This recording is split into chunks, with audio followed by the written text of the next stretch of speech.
Fala galera, beleza? Vocês estão por aqui e hoje é a primeira aula de um ciclo de botânica. Eu vou lançando esses vídeos à medida que a gente for caminhando. Você sabe por que que a cenoura é laranja? Sabe por que que o tomate, quando ele fica maduro, ele vai se tornando vermelho? Eu vou te explicar isso hoje, não é? E em aulas mais para frente a gente vai estudar outros aspectos da botânica. Primeira coisa que eu quero que você entenda sobre botânica é a diferença de uma célula vegetal para uma célula animal. Pode parecer bobagem, mas a prova que a gente vai fazer, o Enem já perguntou, outras provas também perguntaram, se você é do Sul, o FPR e assim sucessivamente, já perguntaram características de células vegetais de maneira indireta, ou seja, colocando alguma coisa no enunciado e pedindo para você falar algo sobre uma estrutura como parede celular, vacúolo e assim sucessivamente. Então, quais são as diferenças que a gente encontra de uma célula vegetal para uma célula animal? Tanto a célula vegetal quanto a célula animal, aí primeiro as semelhanças, tem núcleo, retículo endoplasmático, complexo golgiense, mitocôndrias, não tem cloroplastos, então a primeira coisa que vai aparecer aqui é esse tipo de plasto, que a gente vai falar daqui a 2 segundos, que é um cloroplasto, que vai fazer fotossíntese, e o vacúolo, que é uma estrutura enorme, imensa, ocupa 80% do tamanho da célula, que ele até está bastante murchinho, né? Ou seja, está praticamente sem água, e a parede celular, que também é uma estrutura que está presente em bactérias, por exemplo, mas está presente em fungos, mas que não está presente em células animais. Então vamos primeiro para a parede celular. Separei ela aqui, aqui em cima para tu. É óbvio, ululante, como diria minha mãe, que a primeira coisa que a parede celular faz, a parede celular ela é de celulose, hemicelulose e pectina principalmente. São tipos de carboidratos, tá? Não acho provável que ele peça para você dizer ou falar algo sobre hemicelulose e pectina. Mas eu acho legal você guardar que a parede celular vegetal é de celulose, porque a parede celular lá do fungo é de quitina. Isso diferencia o fungo do vegetal. Mas além de ser um revestimento rígido que protege, dá sustentação e etc., a parede celular também é muito importante para o controle da quantidade de água que entra e sai do corpo da célula. Ela controla a possibilidade da célula de receber a água do meio, quando o meio é menos concentrado, e impossibilita a plasmoptise, que é a ruptura da célula vegetal. Então a célula vegetal ela não rompe pelo controle da parede celular, da parede celulose e pela própria resistência que ela provoca. Tá? Tranquilo? Segunda coisa que é importante é a presença do vacúolo que eu já mencionei para tu. O vacúolo, ele é imenso, como eu falei, e ele atua em alguns aspectos. Ele faz armazenamento de água, de íons, etc. Faz osmorregulação e faz parte da osmorregulação. Vamos lembrar, eu falei osmorregulação na parede celular, falei de novo aqui. Osmorregulação é a regulação da quantidade de água que a célula tem, ou que passa pela parede celular e pela membrana plasmática, ou aquela que é guardada no vacúolo. Armazenamento, então, osmorregulação. Manutenção do turgor é a manutenção da concentração da célula, fazendo com que a célula tenha uma consistência. Porque se por um acaso o citoplasma da célula vegetal perde muita água, por exemplo, a membrana plasmática começa a se descolar da parede celular. E isso pode causar danos e problemas para a célula vegetal. E plastos, a gente vai ver o vacúolo novamente, vamos ver os plastos na próxima tela, mas os plastos, que a gente também pode chamar de plastídeos, eles são organelas. Lembra que o cloroplasto e a mitocôndria, na verdade, são células procarióticas que entraram em endossimbiose com células eucarióticas. Pois é, o cloroplasto é um tipo de plasto. Não só o cloroplasto, mas o cromoplasto, que dá a coloração laranja, por exemplo, para a cenoura, e o leucoplasto, que vai guardar amido, por exemplo, numa batata. Esses caras todos têm DNA próprio, esses caras todos conseguem multiplicar, independentemente da multiplicação dos tecidos vegetais no entorno, né? Ou seja, da própria célula. Agora, a gente vai estudar daqui a meio segundo qual é o papel individual de cada um desses dois caras. Tranquilo? A célula vegetal vai originar os tecidos vegetais, os tecidos vegetais vão formar os órgãos da planta, raiz, caule, folhas, flores, frutos, etc. E a gente vai olhar cada um deles com calma. Mas a segunda coisa que eu quero conversar com vocês é especificamente sobre o vacúolo e sobre os plastos. O vacúolo, ele é imenso, como eu te falei, é essa estrutura enorme, ela ocupa 80, 90% da célula vegetal. Tonoplasto é o nome da membranazinha que delimita o sulco vacular, que é esse espaço central. E como eu te disse, Uma das funções do vacúolo que guarda água, o vacúolo vegetal, é a osmorregulação, controlar a entrada e a saída de água, o turgor do citoplasma e da célula, armazenamento da própria água, íons, açúcares, proteínas, pigmentos, ácidos orgânicos, metabólitos e agregados, manutenção de pH, porque no momento em que você joga algo ácido dentro do vacúolo, você está tirando do citoplasma da célula, que é essa parte aqui externa. Então você pode tornar o vacúolo mais ácido ou menos ácido, dependendo do controle do pH que você precisa para o citoplasma.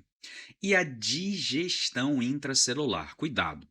Quando a gente fala em digestão intracelular em nível superior, não na prova do Enem, a presença, né, de lisossomos de forma, né, fugaz, ou seja, eles aparecem, depois eles desaparecem, e eles apresentam enzimas hidrolíticas que nada mais são do que enzimas que fazem digestão, que quebram ligações utilizando água, né? Então, é possível, numa situação esdrúxula, uma prova dizer para você que uma célula vegetal tem lisossomos. Mas, em regra, a gente não vai levar isso em conta, a gente não vai considerar isso. A gente vai considerar que o suco vacular, ou seja, o vacúolo vegetal, tem as enzimas hidrolíticas que estariam num lisossomo, e é ali que a gente vai fazer digestão intracelular. Beleza? Então, cuidado só. Se ele disser que o vacúolo, dentre as funções do vacúolo, podemos destacar, aí ele bota digestão intracelular, vai estar certo, tá? E a segunda parte dessa última metade da nossa primeira aulinha é justamente a estrutura dos plastos, o que caracteriza os plastos e como eles são. Olha só. Lembra da endossimbiose? A endossimbiose, como eu falei, é aquela que fala, o que diz a teoria da endossimbiose da Lynn Margulis, é aquela que fala que uma mitocôndria, um cloroplasto, são células. Células procarióticas que foram endocitadas em algum momento da evolução. No caso do cloroplasto, quem foi endocitada foi uma cianobactéria, ou seja, uma bactéria azul, uma alga azul do reino protista, do reino Monella, perdão. E se realmente é verdade, lembra que os cloroplastos e as mitocôndrias, para que a endossimbiose seja verdadeira, eles têm que ter determinadas características? Aqui a gente está juntando evolução com a parte de botânica. É algo que as provas discursivas gostam muito de fazer. Elas, grande parte das vezes, elas não fazem uma pergunta apenas de botânica. Defina tecido meristemático. Ela não faz isso. Mas ela envolve, por exemplo, a presença de um plasto com a endossimbiose e mistura as duas coisas, sacou? Quais são as características que aparecem tanto em mitocôndrias quanto em cloroplastos que fazem com que, ou fizeram com que os cientistas acreditassem, a gente agora acredita, que esses caras, essas organelas são células? Primeiro tem DNA próprio, ou seja, um DNA independente do próprio DNA da célula. Isso faz, e é circular, né? Ou seja, o DNA dos eucarióticos, das células eucarióticas, ele é linear.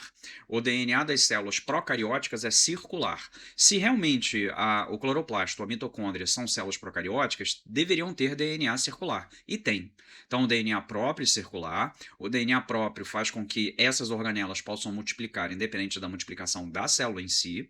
Além disso, tem ribossomos 70S. Esse é o coeficiente de sedimentação de Svedberg.